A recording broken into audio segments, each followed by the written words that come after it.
I think every generation is moving, is progressing. They want to do something other than what has already been done. Everyone, welcome back to the Tangent Podcast with me, Digital Hoos, and my boy Yass. Hey.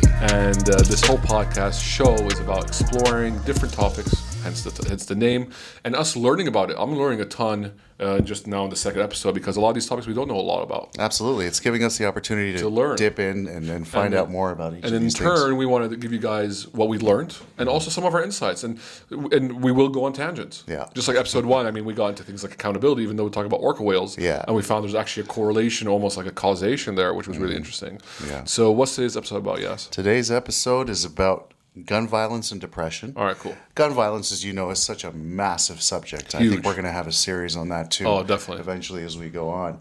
But what we thought we'd touch on as an initial sort of start to the discussion is what role mental illness or depression plays in gun violence. Sure. And we can perhaps look at a few instances that we've thought I think about. It's a massive topic, and Yeah. I think we're definitely going to have the series because there's a lot of correlation. There's a lot of people go against it, and there's a lot to explore because sadly there has been a lot of shootings and there has been a lot of gun violence out there. Mm-hmm. Sadly, which there wasn't, but it is what it is. And I think we're going to be looking at like 3. We said we'll kind of look at 3 major ones and kind of see our ideas on that. Yeah. I guess we'll start off with one of the most known in the U.S. There was a whole documentary, the Columbine shooting. Right. And there was a whole documentary by, blanking on his name, Michael Moore, about the Columbine. Bowling for Columbine. Yeah, Bowling for Columbine. Great documentary. He does talk about a lot of. He touches a lot of different topics. Yeah. And the documentary was actually successful because it actually got Kmart to stop selling bullets for AK-47s. Yeah. And high round rifles. So I think that was good. It was definitely a good one. For me, what was really interesting is the sheer violence of Columbine was quite intense. So those 2 kids, it was Dylan Klebold and Eric Harris, right? Mm-hmm. They killed 13 people. Yeah. Which is horrible, right? Now, what's really interesting is when you look at the documentary, it does talk. They talk to a lot of their classmates, right? And all the time, and there was definitely. The thing is, I want to get your thoughts on this. There's always something interesting. Do you think that after a horrific accident happens, do we change our perspectives on the people we knew? Like, let's say I knew this person. I knew Eric Harris, and I thought he was an okay kid. But after the shooting, did this image of him change? And I think he was always depressed. Do you think that's a real? Do you think there's a cognitive bias there? 100%, of course. I mean, if you judge people based on their actions. Sure. So if a person that you've known for all your life has never done anything bad, you categorize that person as a person that's not harmful, a person that you're comfortable around and you're safe around. But all of a sudden, if that one person commits an act of violence, and especially one that doesn't really have justification behind it, then all of a sudden they're in a category that's like, oh, this person is dangerous. Yeah. And it's a human nature, right? It's we're designed, and I think we're wired to be that way to protect ourselves. Yeah, so in the documentary, they do interview their classmates, and they were saying that those kids were a bit loners. Mm-hmm. They were off, or whatever word they used. And when I kind of look at it, I personally, and I want to get your thoughts, I do think there is a correlation between you. I don't think you can be a sane, normal, I don't want to use the word normal, like a sane, fully functioning human being with nothing wrong mentally and do a horrific act like that. I can't imagine a human being like that. I would have to always say that there's something wrong. I think, and I've kind of looked into this as well myself, and what I found was that in the States, apparently, based on statistics, only 4% of mass shootings were categorized as people with mental illness. Really? 96% were not. Interesting. And these stats, so you ask the question, okay, well, what were the causes? Why did these people do these massive shootings or mass shootings if they weren't mentally ill? And it's because of how the system is designed. So what categorizes a person as mentally ill? A person that's mentally ill, based on the system that we have in place in the right now in the U.S. and Canada, is that either they're diagnosed with something like bipolarism, or schizophrenia, or some sort of a condition that categorizes you as mentally ill. So you could so within that scope you'll fall out of it, but that's absolutely.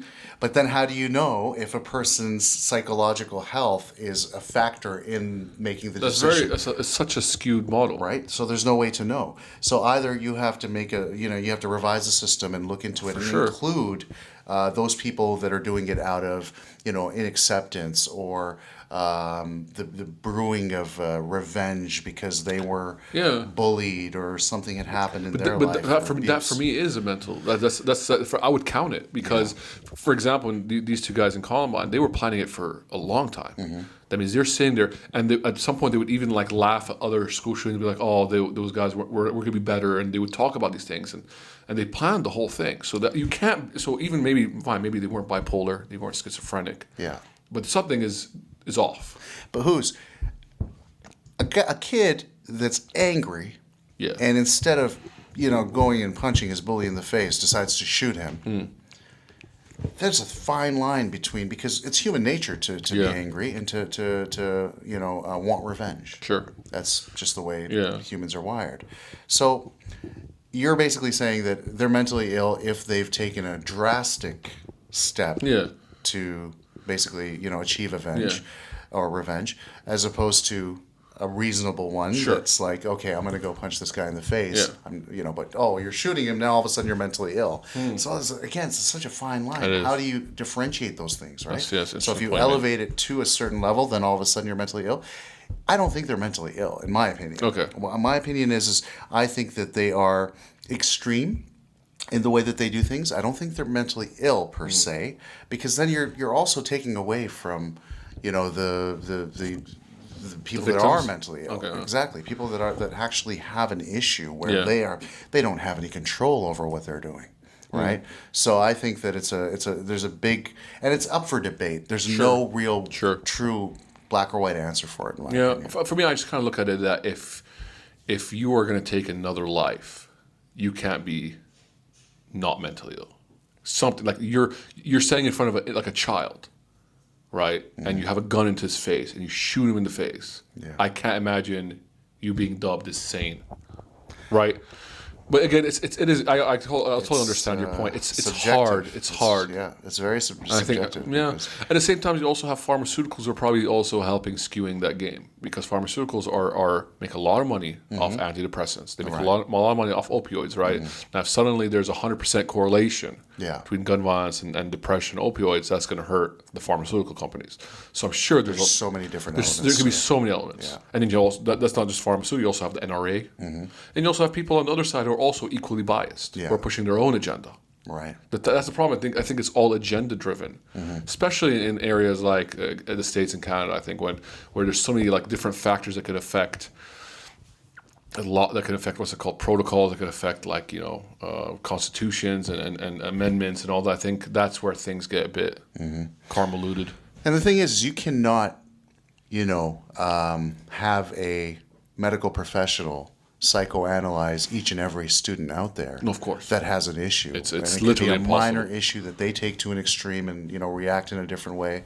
That again is, in your opinion, a sickness or mentally ill, and so it's almost something that you cannot do. Now, gun violence is a lot less in certain countries, like Canada, for example. Which also has guns. It has guns. I know. There's a lot of, I think, doesn't everyone have a hunting rifle? I couldn't tell you, but again, the number of guns is a lot less. Yes. The population is less. But even if you take it into relative, statistics, there's no, it's not, you can't even compare it. Yeah. And it's because I think the problem is that the NRA in Canada, in the States, is pushing so hard for the Second Amendment and the right to be able to bear arms, and for anybody to be able to get them without background checks. Like, for example, I was hearing a podcast on the New York Times, And there was a psychologist or a psychiatrist, sorry, speaking on it, and she was talking about how, she gets to evaluate a person that may be showing signs of, let's say, violence, and then that goes to a court, and the judge decides whether that person is committed after she admits them. So there's admission, and then there's committing. And commitment. And so when a judge commits that person, then they are in a confined sort of institution or whatever it is, and they're being worked on. Exactly. Yeah. If not, then they're sent back into society with perhaps, like for example, in the state of California, it said they have a 5-year probationary period where they can't buy a gun and they can't do anything in particular. But on the 6th year, the guy can go back in California, buy a gun, and shoot up the school. Basically, anyone with like a bit of logic can like just study the laws and just like figure a way around it. There are exactly, and if he were to travel from the state of California to another state, the next day he can go buy a gun and do it.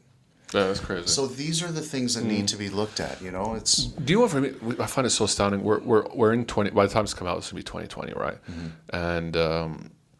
And still, information is still not.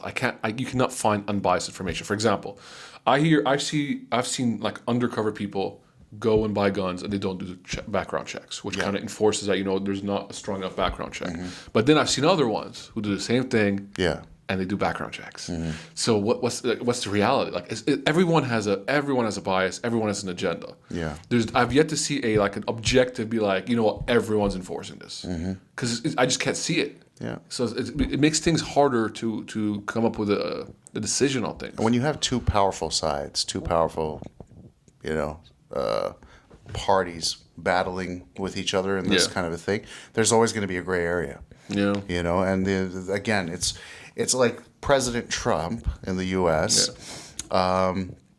Advocated for guns to be, for people to be armed in schools. Yeah. So he says, his argument is our jewelry stores are protected, our banks are protected with people that are armed.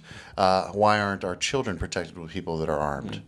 Right? And then you look at the statistics where there is a high school, I don't know exactly where in the U.S., that had a mass shooting, and there was one armed guard. You could stop him?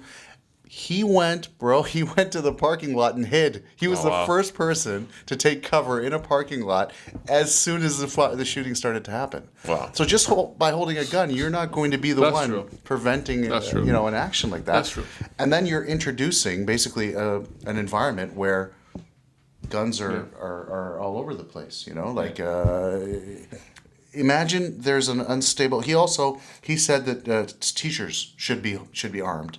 And I saw that. I was completely against it. And this would now make it free because you're giving a teacher an arm. You give him a bit of a bonus for being armed. Yeah. And you've essentially hired a free armed security guard in the class. Terrible.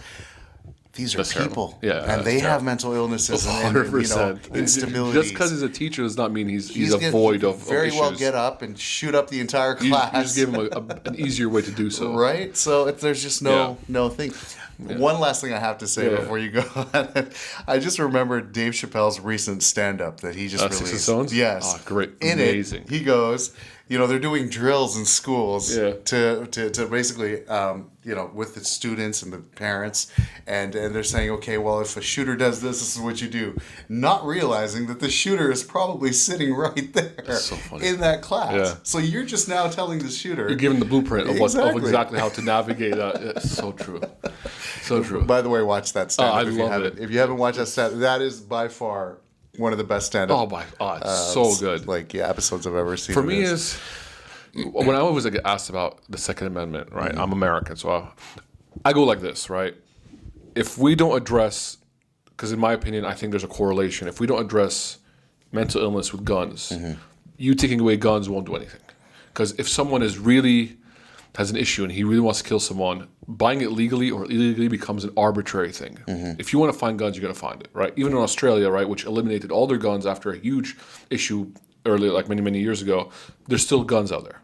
I disagree, but I'm going to let you finish, and then I'm going to kind of. So for me, I think those two have to go hand in hand. Uh-huh. I don't think you should do one without the other. Mm-hmm.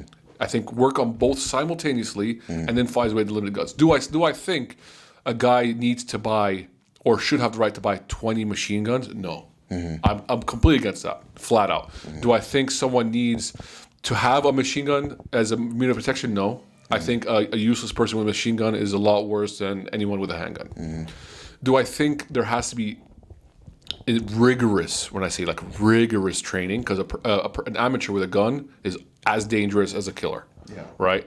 So I think is if you can, it probably will never happen, but if you can address mental illness, you can address proper background checks, if you can address proper trainings for people like guns, and all that, then I will be with the Second Amendment on these very strict guidelines. Right.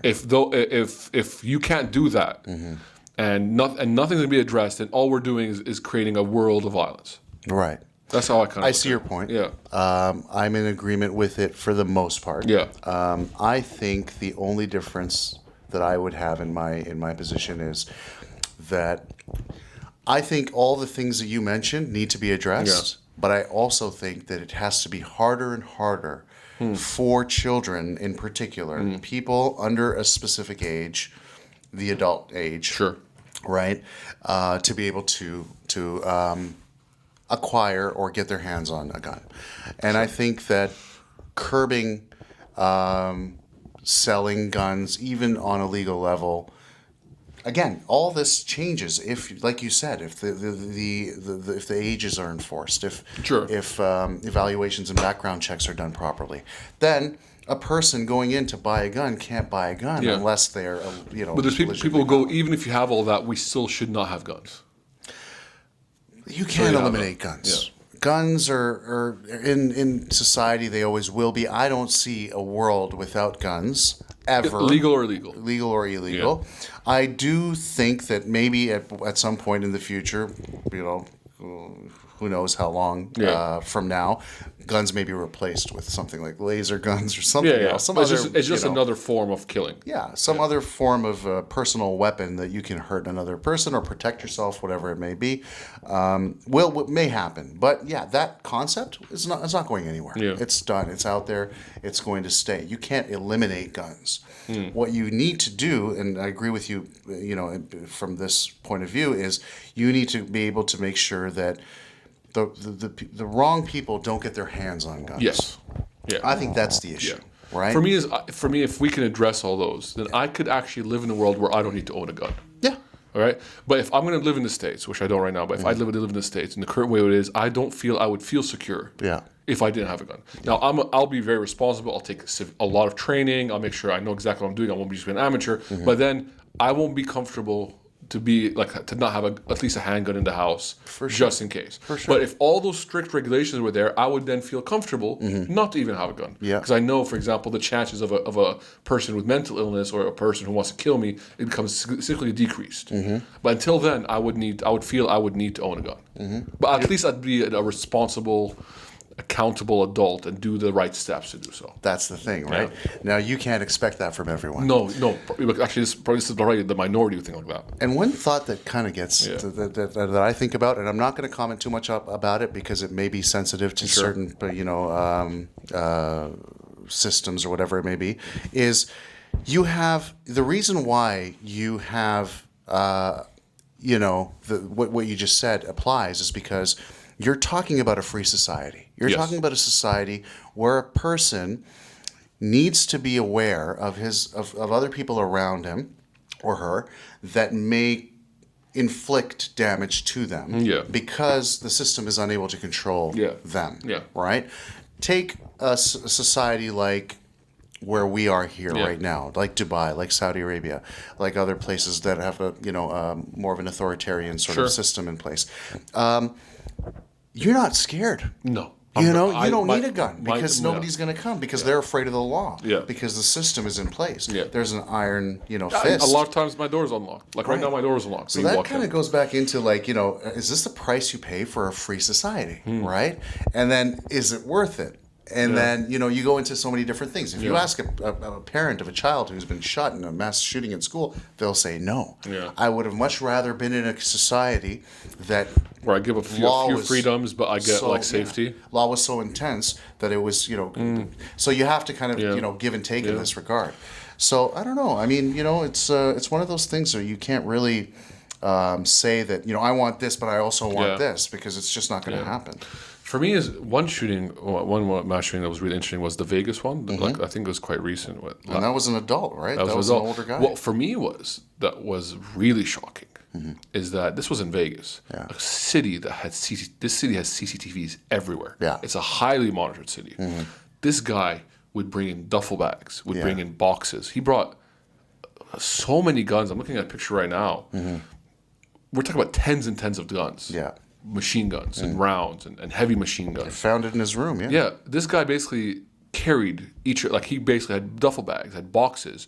No one questioned that. No, even like hotel security. Like if I'm hotel security, and I'm watching, and in Vegas they watch everything because it's Vegas and they want to make sure no one's getting robbed or anything like that, right? Right. Especially in casinos, and he was in the Mandalay Casino, right? And I'm seeing this guy back and forth carrying stuff. No question. No kind of question. Be like, what's he doing? Man, Vegas is a busy place. A lot of shit's happening I know, all the time. that's true. But it's like I'm talking about just the security of the casino. And these guys monitor. We're talking. These guys just watch those screens. You have to, because there's people trying to rob your casino every day. There's people trying to cheat the dealers, trying to steal from it, right? So they have to watch the machine. Yeah. So this guy they see a guy going back and forth and back. The guy went back and forth many times. Yeah.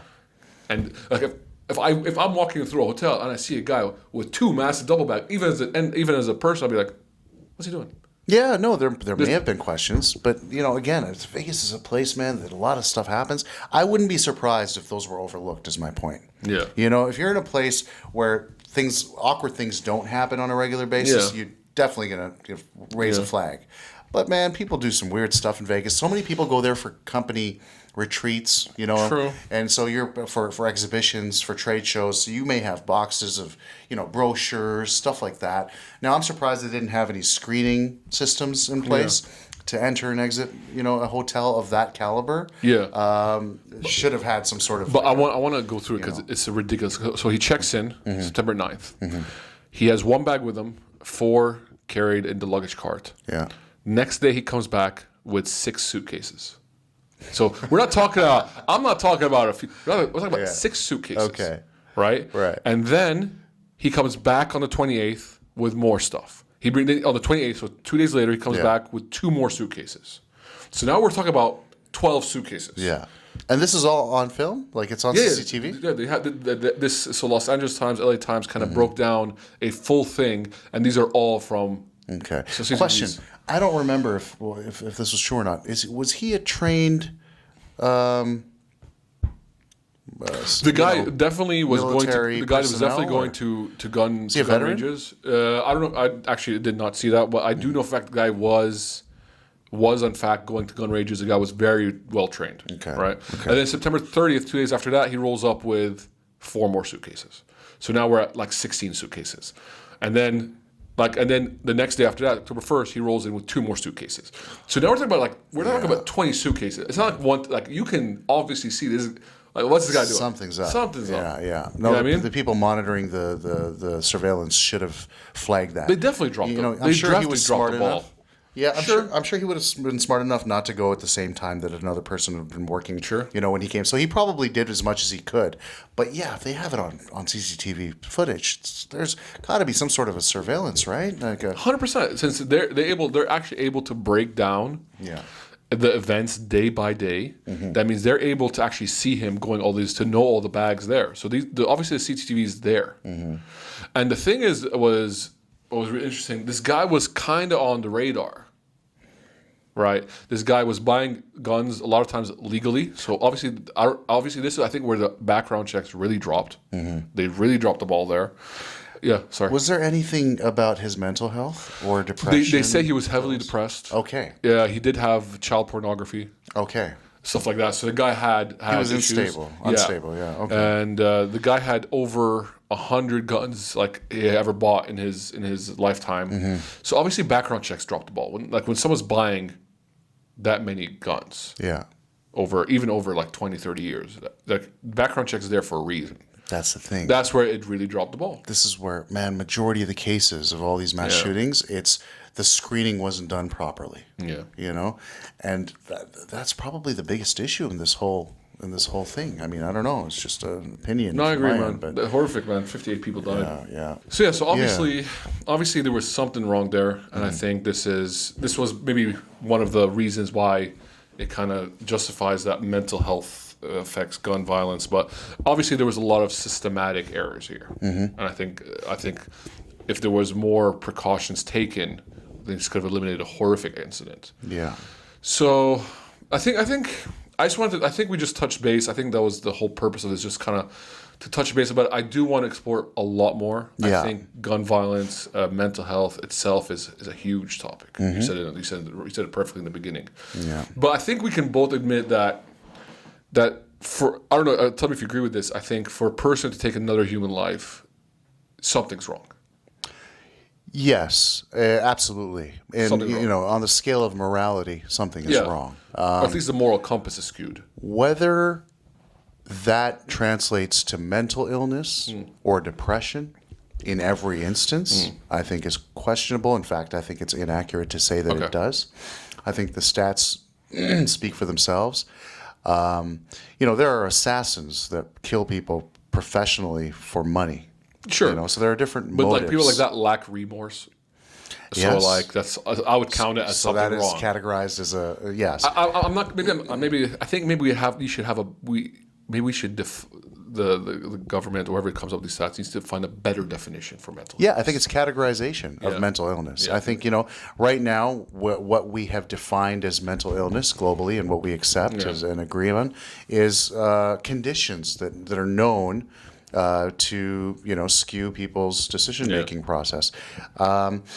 And again, like you said, I mean, somebody angry and going out to shoot a person, can be mentally ill because they made that decision. Yeah. But I mean, is it categorized as such? No, it's not. Maybe right? maybe the categorization has to be. So it's all a matter of how you look at it. Now, I don't think that,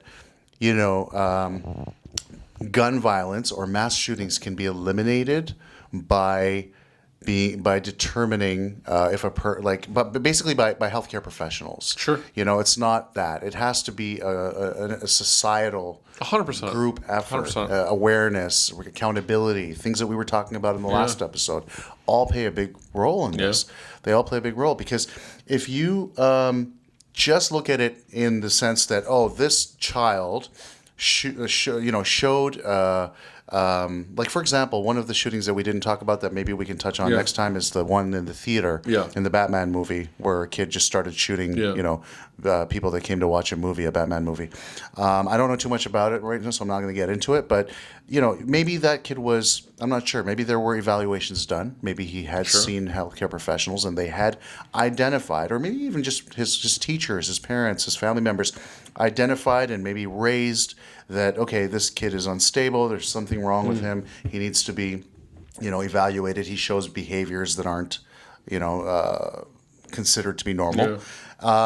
And so, but you can't, you can't blame the people that had raised that issue for this person going out and doing this. So you can't expect, what I'm trying to get at is you can't expect mental health professionals or doctors or people that are tasked to evaluate and do anything in stopping mass shootings. No, for sure. It's a society thing. I think there's just many cogs in the machine and all of them need to be working together. Yeah. Instead of just one cog working on its own. I think it's a whole thing. But I definitely agree that there's something wrong in society and or in a culture or in a country where these things happen. Yeah. It's not normal. It's not right. 100%. It's not right. For example, the thing in New Zealand in Christchurch, that was horrible.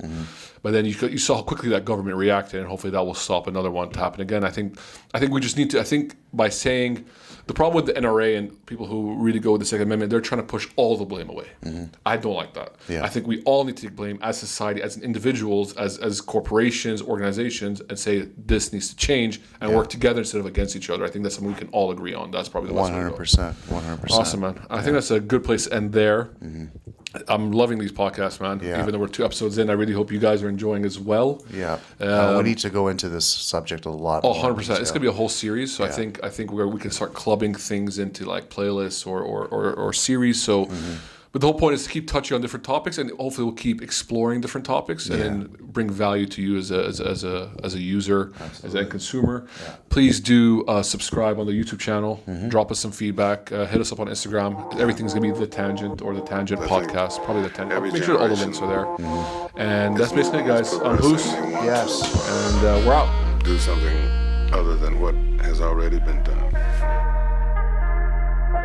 Beyond only what you think, huh?